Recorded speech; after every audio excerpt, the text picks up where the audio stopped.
There is a hole in the ceiling of your hallway. You walk under it every single day. You have probably never looked at it twice. It is a rectangular panel, maybe 2 feet by 4 feet, sitting in a frame above your head. And right now, on a hot afternoon, that panel is the single biggest energy leak in your entire house. It is quietly feeding your air conditioning straight up into a 130-degree attic, hour after hour, and you are paying for every bit of it. In the last video, I told you your house is fighting your air conditioner. Today, I am going to show you the exact spot where the fight is worst. And I am going to show you how to win it this weekend for less than the cost of 1 month of the extra electricity it is wasting. My name is Silas Yoder. I spent 40 years inspecting old farmhouses across Pennsylvania. And in all those years, in every kind of house, old and new, the attic access hatch was the single most overlooked, most consistently neglected energy problem I found. Not the walls, not the windows. This one small panel in the hallway ceiling that almost nobody thinks about. Let me tell you why it matters so much. Because once you understand the physics, you will never look at that hatch the same way again.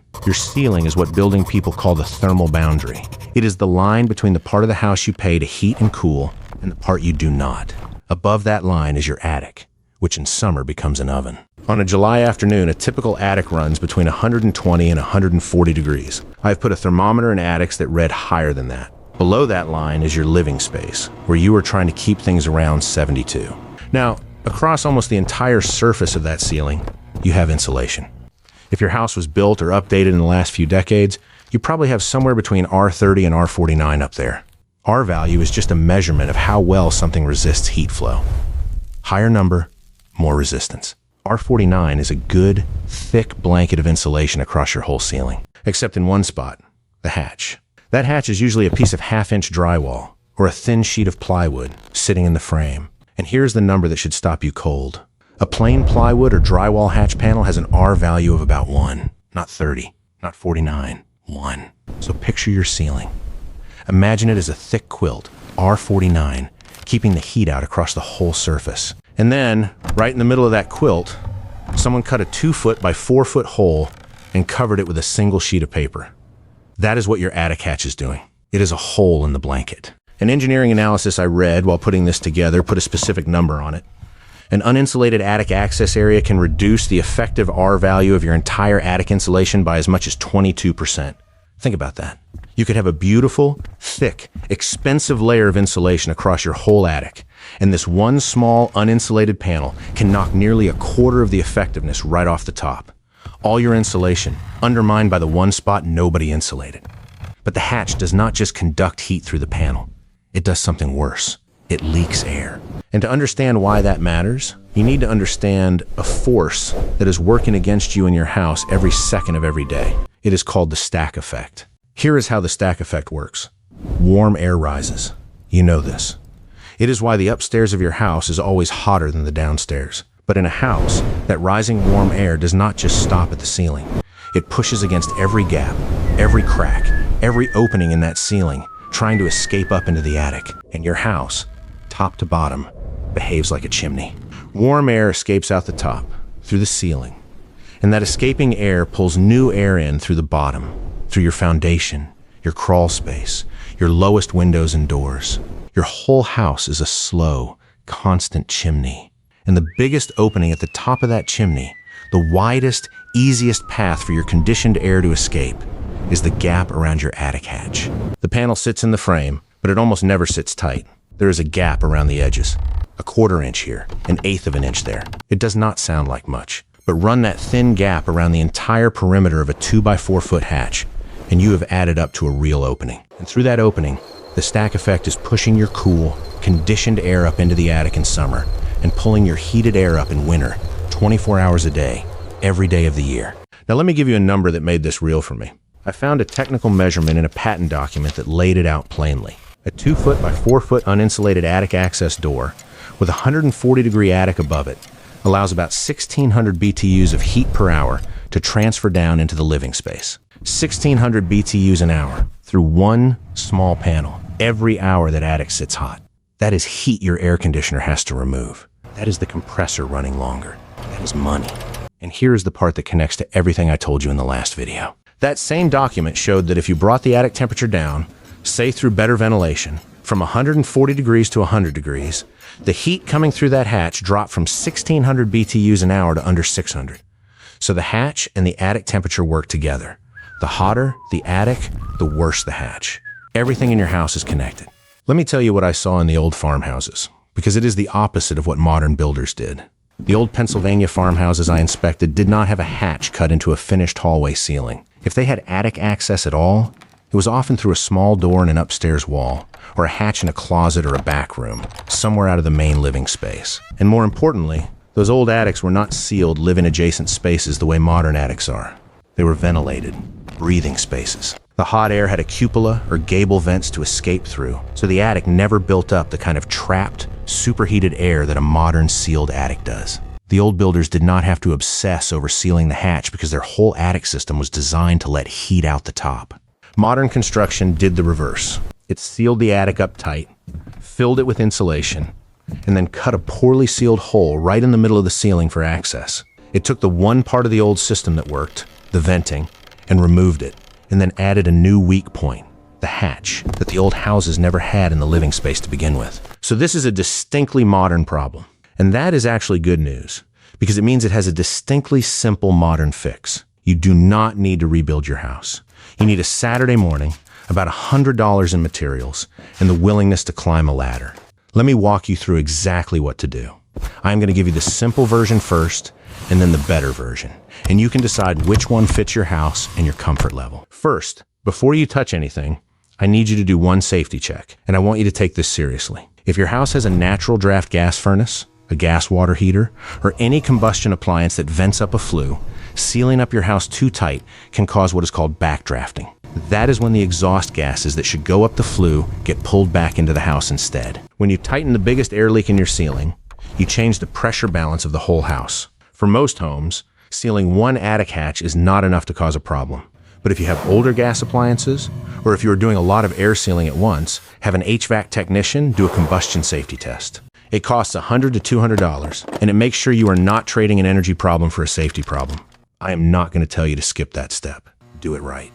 Now, the materials. For the simple version, you need 3 things. A sheet of rigid foam insulation board. Get the foil-faced polyiso if you can. It performs best, but any rigid foam board works. You want at least 2 inches thick, which gives you about R8 to R10. Second, a roll of self-adhesive foam weather stripping, the kind with a compression bulb, like the seal on a refrigerator door. Third, a construction adhesive or a foam-compatible glue. That is it. $100 or less at any hardware store. Here is the simple version. Climb up into your attic. Find the top of your hatch panel. Cut your rigid foam board to the size of the panel, maybe ½ inch smaller on each side so it fits cleanly. Glue it to the top of the panel with your construction adhesive. Let it set. That is your insulation, going from R1 up to R8, R10, or more, depending on how thick you go. If you want to do it right, stack a second layer and get yourself up toward R20 or higher. There is no downside to more here, except the panel gets heavier. Then, from below, run your foam weather stripping around the lip of the frame where the panel rests. When the panel sits back down, it compresses that weather strip and forms an air seal. That stops the stack effect from pushing your air through the gap. Insulation stops the conducted heat. Weather stripping stops the leaked air. You need both. One without the other only solves half the problem. Now here is the better version, and this is what I would do in my own house. Instead of relying on the weight of the panel alone to compress the weather strip, add a couple of hook and eye latches, the simple kind, positioned so that when you latch the hatch down, it pulls the panel firmly against the weather stripping. This gives you a consistent, tight seal every single time, not just when the panel happens to sit right. It is a $2 addition that makes the whole job work better and last longer. And if your attic access is not a simple panel, but a set of pull-down stairs, I have to be honest with you, that is a harder problem. You cannot effectively weather strip the folding mechanism of pull-down stairs. What you do instead is build or buy an insulated cover, a box made of rigid foam that sits over the whole stair opening from the attic side. You lift it off when you need the stairs and set it back when you are done. You can build one from rigid foam board and a little framing. Or you can buy a pre-made attic stair insulator cover for somewhere between $50 and $150. Either way, the principle is the same. Cover the hole, seal the edges, stop the leak. There is one more thing I want to mention while you are up there, because you are going to be looking at your ceiling from the attic side, and you might as well know what else to look for. The hatch is the biggest single leak, but it is not the only one. If you look around your attic floor, you may see gaps where pipes and wires come up through the ceiling. You may see recessed light fixtures poking up. You may see a dropped soffit above your kitchen cabinets, a big open-framed cavity that connects straight down into your walls. All of these leak air the same way the hatch does. The whole practice is called air sealing, and the Department of Energy estimates that doing it thoroughly, sealing all these gaps across your ceiling, can cut your heating and cooling costs by 15 to 25%. That is a real, documented range, not a miracle, not 100%. 15 to 25% from a job that costs $100 to $300 in materials and takes an afternoon. But I want you to start with the hatch, because it is the biggest single leak and the easiest one to see. Get that one right, and you have done the most important part. Now let me be honest about what this will and will not do, because I am not here to sell you a fantasy. Sealing your attic hatch by itself is not going to cut your electric bill in half. Anyone who tells you a single small fix will do that is not being straight with you. What sealing the hatch does is remove one specific, constant drain on your system. In a hot climate with a hot attic, it is a meaningful drain. You will likely notice the hallway and the rooms near the hatch feel more even, less of that warm spot right under the access panel. Over a summer, combined with the other air sealing I mentioned, it adds up to real money. But the hatch alone is one piece of a larger picture. It is the first piece, the most important single piece, and the cheapest piece. That is why we start here. And I will tell you where this matters most.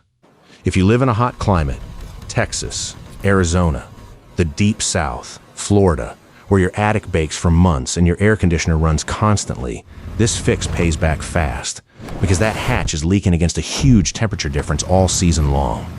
If you live up north where the real problem is winter heat loss, the same fix works in reverse. Your warm heated air is escaping up through that hatch all winter by the exact same stack effect, so sealing it saves you on heating too. This is one of the few fixes that genuinely helps in every climate, summer and winter both, because the stack effect never stops working against you. One more honest note. If your attic is not well ventilated and it is running at 140 degrees, sealing the hatch helps, but you are still leaving a lot of heat up there pressing down on your whole ceiling. The hatch is step one.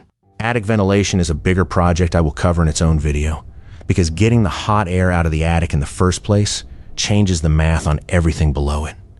But you do not need to wait for that. Seal the hatch now. It stands on its own. So here is what I want you to do this weekend. Go to the hardware store. Get a sheet of rigid foam board, a roll of compression bulb weather stripping, a tube of construction adhesive, and a couple of hook and eye latches. That is under $100. Set aside one Saturday morning. Do the combustion safety check first if you have gas appliances. Then climb up, glue the foam to the top of the panel, run the weather strip around the frame, add the latches, and close it up tight. 2, maybe 3 hours of work. And you will have permanently sealed the single biggest energy hole in your house, the one you have walked under every day and never once thought about. And when you are up there, I want you to do one thing for me. Take a photo of your attic hatch before you fix it, and take one after, and tell me in the comments what you found. Was it a bare piece of drywall? Was there a gap you could see daylight through? Was there already some sad piece of old insulation half falling off? I read every comment, and I want to see what the hatches look like in houses across the country. Because after 40 years, I can tell a lot about how a house was built by how somebody treated that one small panel. In the next video, we are going into the ducts. Because if your ducts run through that hot attic, and most homes' ducts do, then a quarter of the cool air your air conditioner makes is leaking out before it ever reaches a single room in your house. It is the second great invisible waste in the modern home, and once you see it, you cannot unsee it. Subscribe so you do not miss it. You have walked under that hole in your hallway ceiling for years. This weekend, you close it, and your house stops feeding your attic with the air you paid to cool. I will see you in the next one.